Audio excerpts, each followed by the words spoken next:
ഡണ്ടഡാൻ season 2 ഈ വർഷം റിലീസാകും, അല്ല ഈ ജൂലൈയിൽ റിലീസാകും. പക്ഷേ ആ ഒരു സീസൺ 2 റിലീസാകുന്നതിന് മുമ്പ് ഇവരൊരു സിനിമ റിലീസ് ചെയ്യുന്നുണ്ട്, ഡണ്ടഡാൻ ഈവിൾ ഐ എന്ന് പറഞ്ഞിട്ട്. ജൂൺ 6 സിനിമ തിയേറ്ററിൽ റിലീസ് ചെയ്യുന്നത്. നമ്മൾ കാണാൻ പോകുന്ന സീസൺ 2 ആദ്യത്തെ 3 എപ്പിസോഡുകൾ എക്സ്ക്ലൂസീവായിട്ടായിരിക്കും ഈ ഒരു സിനിമയിൽ കാണിക്കുന്നത്.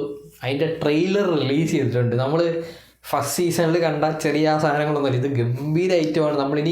ഇനി കാണാൻ അതൊക്കെ ഒക്കെ ഒരു മോവും കൂടെ കാണാൻ പോകുന്നത് വേറെ ലെവലിലുള്ള ഈ പറയുന്ന സ്പിരിറ്റുകളെയാണ് എന്നുള്ളതാണ്. ഒരു രക്ഷയില്ല. ഇനി കളി മാറുന്നു തന്നെയാണ് ഈ ഒരു ട്രെയിലർ കണ്ടപ്പോൾ എനിക്ക് തോന്നിയത്. എന്തായാലും ഇന്ത്യയിൽ റിലീസ് ഉറപ്പൊന്നും ഞാൻ പറയുന്നില്ല, മേ ബി PVR എവിടെയെങ്കിലുമൊക്കെ റിലീസ് ചെയ്യുമായിരിക്കും. പക്ഷേ നിങ്ങൾക്ക് കാണാൻ പറ്റും എന്നുണ്ടെങ്കിൽ നിങ്ങൾ തിയേറ്ററിൽ പോയി എക്സ്പീരിയൻസ് ചെയ്യുക. അതൊരു കിടിലൻ സാധനമായിരിക്കും. പ്രത്യേകിച്ച് ഡണ്ടഡാൻ അങ്ങനെയാണ് സീസൺ 1, അതായത് പറയുന്ന ഒരൊറ്റ സീസൺ കൊണ്ട് ഒരുപാട് ഫാൻസ് ഉണ്ടായതാണ്. ഭയങ്കര ഒരു റോളർ കോസ്റ്റർ റൈഡായിരുന്നു സീസൺ 1. അതേപോലെ തന്നെ ആയിരിക്കും സീസൺ 2. എക്സ്ക്ലൂസീവായിട്ട് ആദ്യത്തെ 3 എപ്പിസോഡ് കാണാൻ പറ്റുക എന്നുണ്ടെങ്കിൽ യു എസ് ആർ ലക്കി. അതുകൊണ്ട് അത് തിയേറ്ററിൽ തന്നെ പോയി കാണുക. പിന്നെ നിങ്ങൾ ഡണ്ടഡാൻ ഫാൻ ആണെന്നുണ്ടെങ്കിൽ ജസ്റ്റ് കമൻറ്റ് ഗൈസ്.